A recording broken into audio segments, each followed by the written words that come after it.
Okay, here with Kamal Muhammad. So for those who haven't seen the previous interviews you've done or don't know you all that much, just talk about your background, where you're from, family, all of that. Oh yeah, so my name is Kamal Muhammad. My friends call me Maul. I'm from originally North Carolina, but I moved here when I was like 3 or 4. And like since I moved here, Dad put a ball in my hands. You know, basketball was a big part of his life. He played at NC State under Coach Jimmy Valvano. And so like, you know, my dad being somebody who's had a great coach and has some experience in coaching and put a basketball in my hand, I've just been very fortunate to like understand the game at I feel like a higher level than most are able to understand it just because of the people that I've had around me. So that's kind of my experience coming up. Like second grade year was my first year playing AAU. I played with the Seattle Future. And that was a great time. With that team, it was my first time, you know, going to Portland and playing, first time going to California and just traveling and playing basketball in general. So that was really the segue into like what would become my life. Because, you know, we played for Seattle Future up until 8th grade year, then I played for Washington Supreme. And then after Washington Supreme, we played Northwest Coastal and then Seattle Rotary, you know, finishing up with Rotary fam. So my basketball journey, I mean, just been so grateful for it. I've just had so many great experiences and met so many great people, met so many mentors, so many people who just wanted to see me do well, and that's just so important. I feel like, and that's had a great impact on who I've become. Yeah, I guess you know, we were touching a little bit about this off camera, but maybe who are some of like the influential people you've met, be it players that are in college or pros now or other coaches, and you know, what type of advice have they shared with you over the years?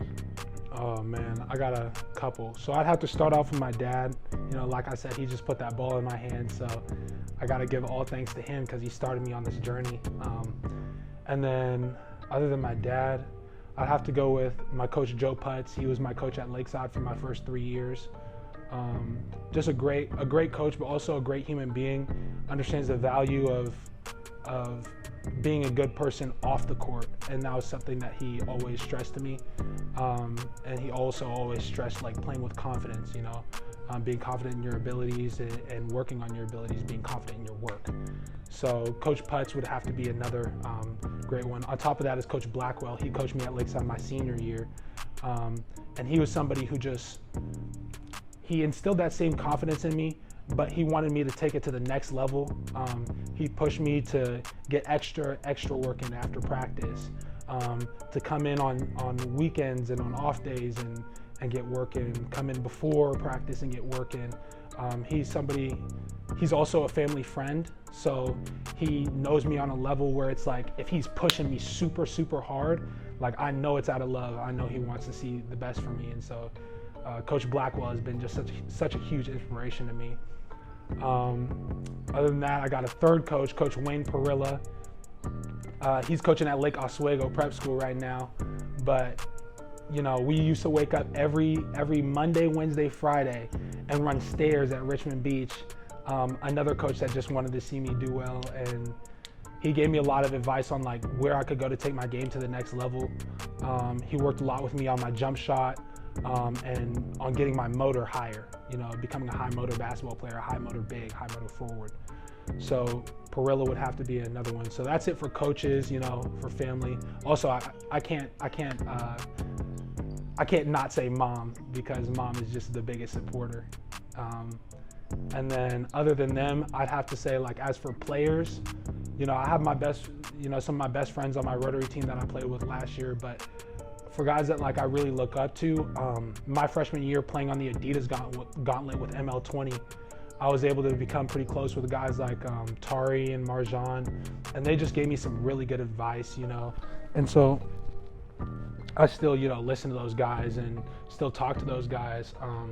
Tari was somebody who, Tari and Coach Wayne were two people who stressed being a high motor basketball player, and Tari just told me, he was like, man, you gotta run, you gotta get in shape, and that's gonna, you know, take your game to the next level. And so all thanks to him, I still look to him for advice, still talk to him.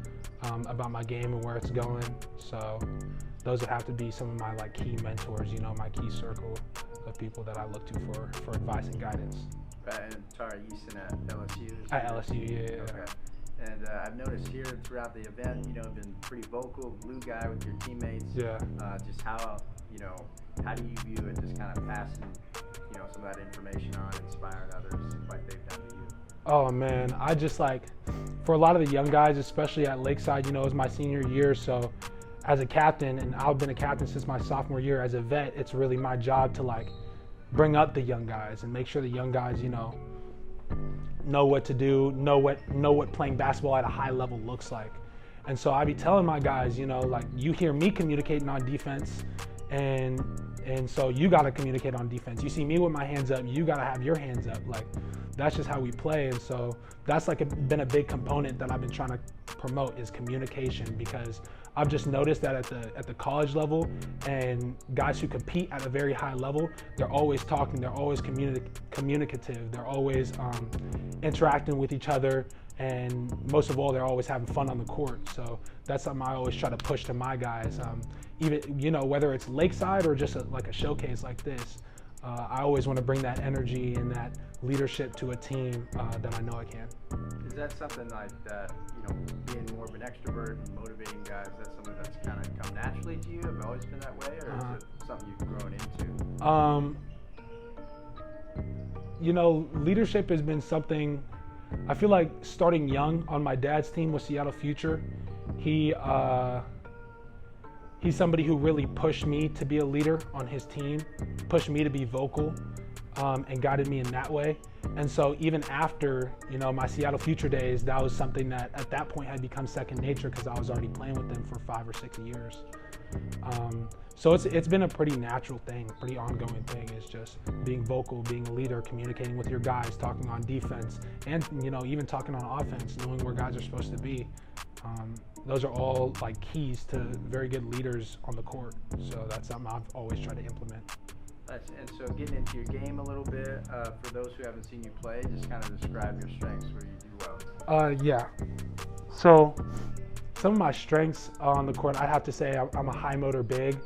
I can easily beat other bigs down the floor, even some other guards down the floor. I'm an elite rebounder. This year I averaged 11 rebounds a game, had several 15, 16, 17 rebound games. And yeah, I'm an effort guy, I'm an energy guy, and I work hard on the court. Now I'm just starting to implement my jump shot into my game. This year I averaged 18 points, and almost none of those a game were jump shots. So now I'm realizing, like, incorporating a couple 3 balls into my game every game could be the difference between 20 points and 30 or 35.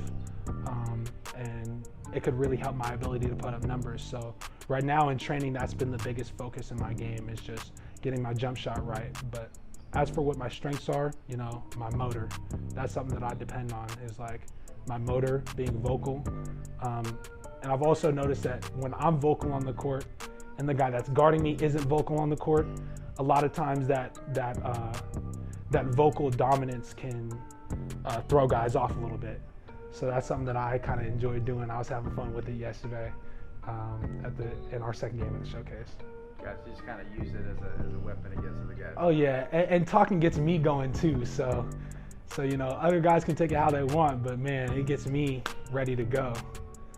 So absolutely. Aside from, you know, working on your jump shot a little bit, what are some other areas that you're working on improving? Yeah, so I mean, motor's always high because I want to be a college basketball player. So, you know, D1, D2, even at the D3 level, you know, I'm gonna have to have a higher motor than I have right now. So that's a focus. My jump shot, like I said, is a focus, and also my ball handling is a focus. This year and even like my sophomore and junior years, I've transitioned from being a big to a big that can bring the ball up the floor. And so with that comes that I need to now have the ability to handle the basketball. So that's been a big part of growing and taking my game to the next level, is I need to have a college handle. I have to have a college motor. I have to have a college jump shot. And so that's where my goals are. Perfect. What what would you say are maybe some underrated aspects of your game or things you don't get enough credit for?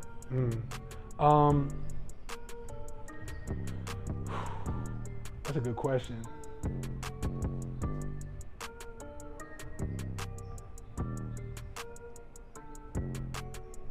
I think one underrated aspect of my game obviously is just my motor, my athleticism. But also my ability to handle the ball is what I'd say is the biggest and most underrated aspect of my game.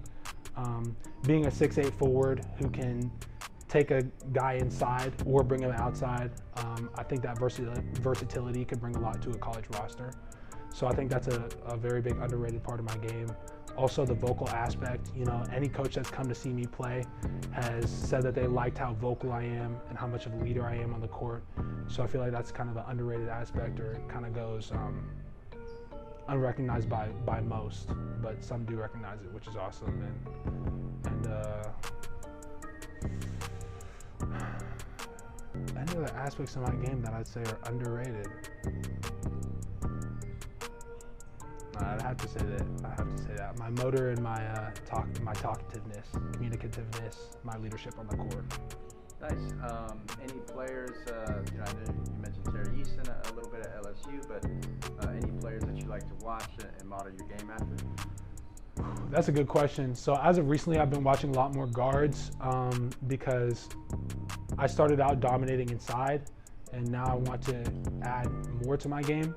So as of recently, I've been watching Paulo and Tari just to start, and then also guys like Paul George. Joel Embiid has been a guy that I've been watching, especially because of his just amazing footwork at his size. To be able to move like that, jab guys off of him, rip through. His bag is just so deep, guys never know what he's going to do next.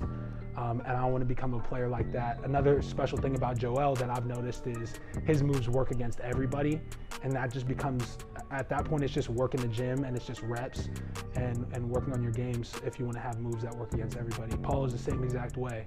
His moves, his jabs, his hezzies, they work against everybody, all competition. And that comes, I've seen a glimpse of the work that he puts in, and so that's something that I'm just trying to get there, have my moves that work against everybody, have my moves that can get me a bucket when I need one. Sure. So getting into your recruitment a little bit, what's the latest with that in terms of any interest, offers, all of that stuff? Yeah. So I currently hold three Division III offers, one NAIA offer. I'm talking to a couple of D2 schools right now, a couple more NAIA schools right now, and in communication with some Division I. So recruitment has been kind of, just all over the place right now. Obviously the transfer portal is a big aspect, being honest. Obviously the transfer portal is a big aspect of recruitment, and it's had an impact on the 2022-2023 class. So right now, things are a little bit unsure as to what's happening next year, but I have full faith things are going to play out how they're supposed to play out, and things are going to work in my favor.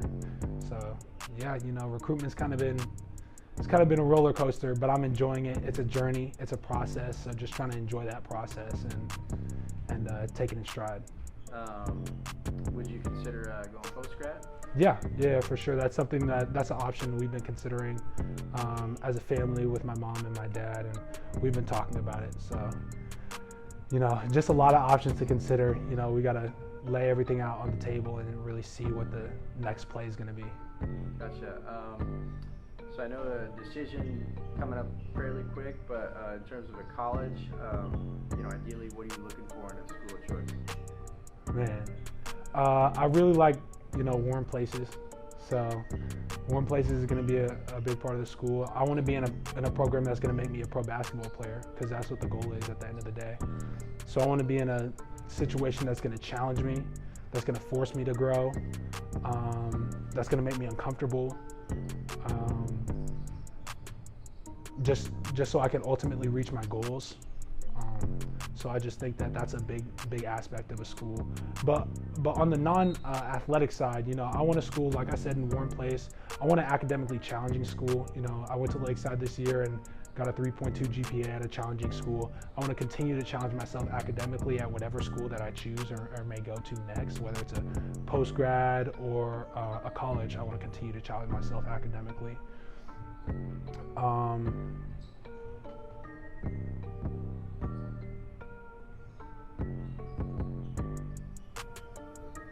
Do me a favor, repeat your question.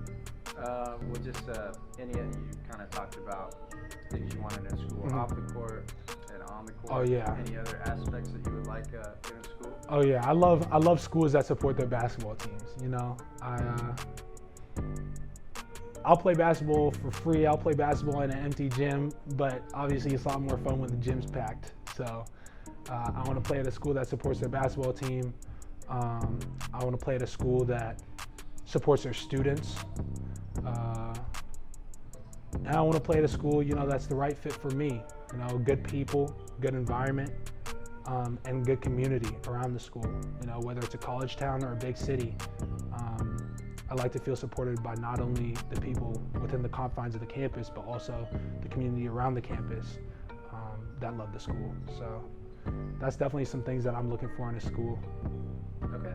Academically, you know, any early ideas what you might want to major in or pursue that way?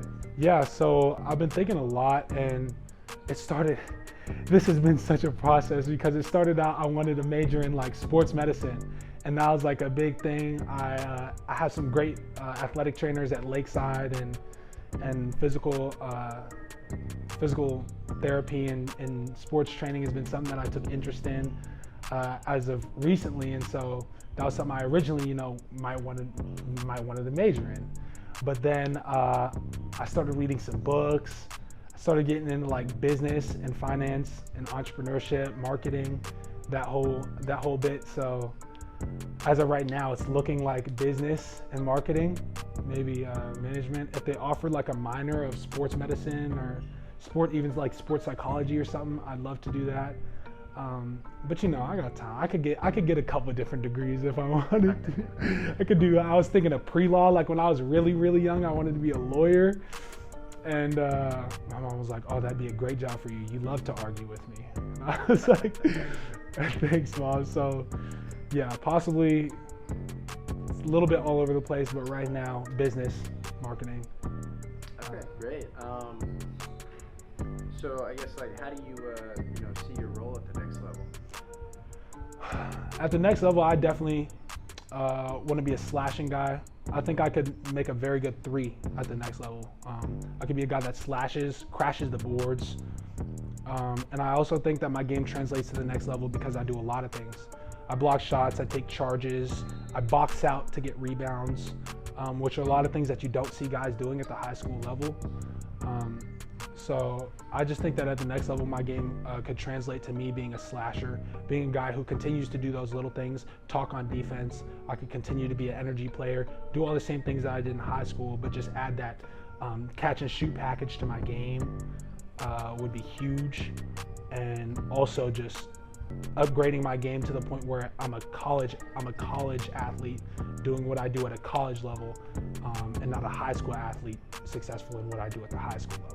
That makes sense. Yeah, perfect. So getting to know you a little bit off the court, you know, any interesting hobbies or things that you like to do outside of basketball?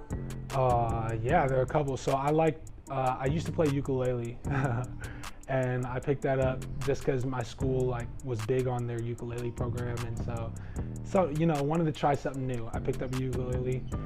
As of recently, I've been big on photography. My school allowed me to check out a camera, so I've been taking pictures, you know, going out with friends, doing photo shoots, whatever. It's been a great time. Other than photography and ukulele, what else am I really doing? Oh, I love to read. I love to read books. I have a goal. My New Year's resolution is to read 25 books this year. I'm about 5 in, so I'm a little bit behind the mark, but I'm gonna catch up soon.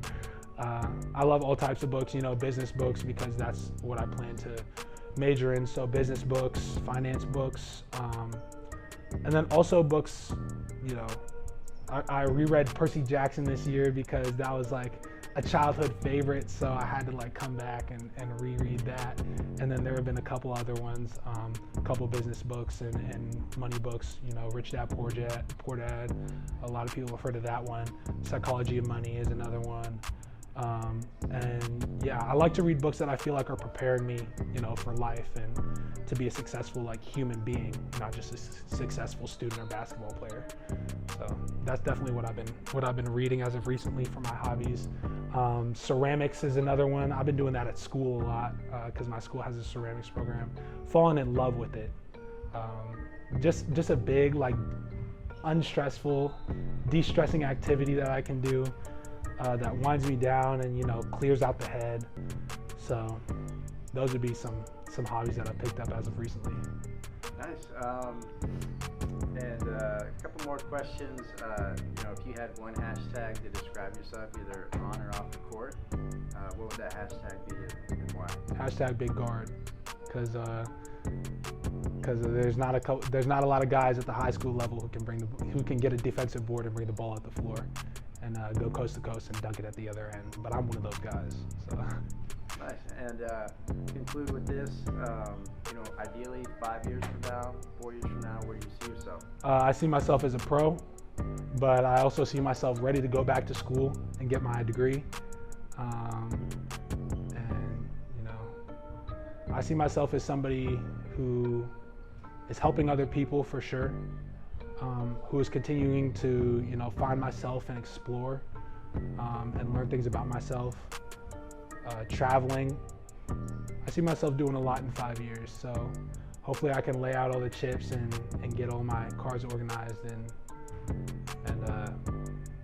fulfill my goals and my plans for the next 5 years. But right now the biggest thing on my plate is college basketball, so that's what I see myself doing next. All right, well, perfect. Thank you, man. Oh, thank you so much.